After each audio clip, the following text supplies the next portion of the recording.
Samantala, nakiisa sa Walk of Thanksgiving ang maraming deboto ng Jesus Nazareno sa Quiapo, Maynila. May babala naman ang pamunuan ng Quiapo Church kaugnay ng mga hindi otorisadong paghingi ng donasyon para sa Nazareno 2025. May unang balita, si Bea Pinlac.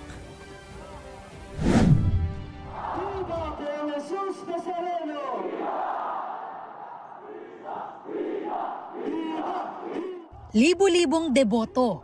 Pero iisa ang panata ng mga sumama sa Walk of Thanksgiving sa Quiapo, Maynila, ilang araw bago ang pista ng Jesus Nazareno 2025.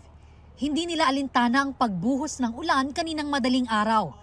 Matapos magdaos ng misa sa Quiapo Church, inilabas ang imahe ng Poong Jesus Nazareno sakay ng dilaw na karosa mag-aalas 12 ng hating gabi at inikot sa mga kalsada ng Maynila. Si John, buhat mula simula hanggang dulo ng prosesyon ang kanyang 2 taong gulang na anak. Gusto ko lang po yung maubog yung mga anak ko, kung anong klase ng pamamanatang merong Katoliko.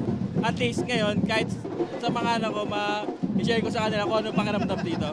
Si Marisa naman bumiyahe pa raw galing Bulacan. Nakayapak silang naglakad sa putikan ng ilan pa niyang kapwa-deboto para tuparin ang kanilang panata. Sa totoo lang po, first time ko lang po. Masaya. Ang sarap sa pakiramdam po. Kahit nahihirapan po kami, tanggap namin yan. Laban kami. Sa amin Nazareno! Binuhay ng musika at mga hiyaw ng mga ihos at deboto ang prosesyon para bigyang pugay ang Jesus Nazareno.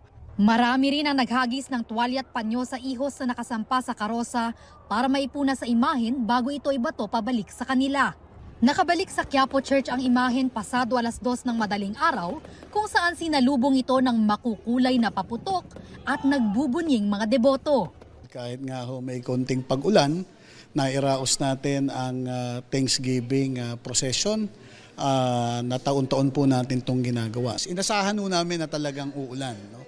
At napagpasyahan ho namin na umulan man ho o hindi, talaga hong itutuloy.